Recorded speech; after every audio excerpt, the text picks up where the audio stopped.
Hi, I'm Tonya Caruso. Welcome to this edition of Comcast Newsmakers, questioning some costs in our state's methadone program. Joining us in our studios this half hour is State Senator Kim Ward. Thank you so much for coming in and talking with us today. Thank you for having me. So begin by telling me what this is all about. Well, we had a constituent call our office and complain about the taxpayers paying the transportation cost for a neighbor of his that was going to a methadone clinic.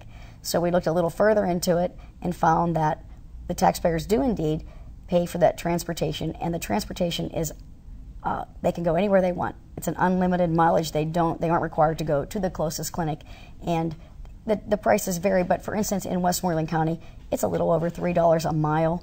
When folks choose to go from Greensburg to Uniontown or Greensburg to Connellsville, it costs a lot of money. And picture that, or think about that statewide, what the cost of that could be. So how is the state program set up? If you go through the court system and then you're ordered to go to the methadone clinic, then you're in a position where you can go anywhere as long as you're going.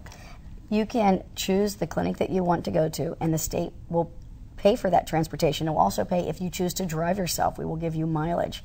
And the legislation that I put forward says that you must go to the closest clinic. And what do we know, or what's kind of the thinking, that folks don't want to go to clinics in their neighborhoods because it might be embarrassing, they might know people? Is there an argument to be made of if they're going somewhere, at least they're being helped? Well, folks don't want to go. That's one of the reasons, is they don't want to go close to home.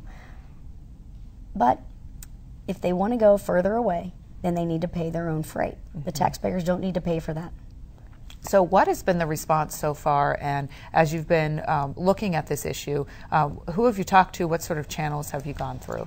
We have talked to numerous experts in the field. We have talked to taxi cab drivers that drive these folks. We've had numerous phone calls from those folks, and we have had so many positive calls and contacts saying, please do something about this. March 29th, I asked for the numbers of what the transportation costs were for this program. I asked the Department of Public Welfare, and I don't have those numbers yet.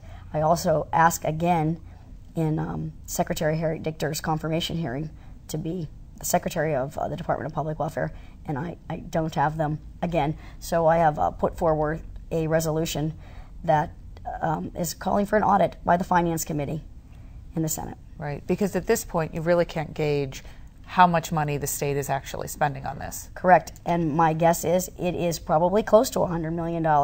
I'm just guessing, but when I look at what it costs per individual for some of these people that we have gotten the numbers for, we're paying $1,100 a week for one person's transportation, $1,200 a week for one person's transportation, and that is just, it's not right when we're cutting food bags, domestic violence shelters, rural cancer screening. We don't have money for cadet class for the state police, and we're paying for transportation for methadone. That said, then, how quickly or how much support do you expect to have behind your legislation? There will be a lot of support for that. When we started to talk about this, so many of the other legislators had stories. One legislator has a story of folks from his county, which is borders Maryland, going into Maryland for their treatments, and we're paying for this. Yeah, and so what sort of timeline are you hoping to follow here? Well, the sooner the better. We all know what the budget situation is. We are already $1 billion short, so the sooner the better. And what do you want to say to folks out there about, in talking with their lawmakers, if they feel strongly about this? Is this something they should be calling folks about?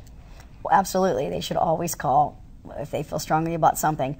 But this issue is I do believe will have a lot of support, and it needs to happen. There isn't any reason for us to be paying for someone to travel 60 miles to a clinic when there's one down the block. Well, State Senator Kim Ward, thanks so much for coming in and talking with us today. Do come back and we'll continue this discussion.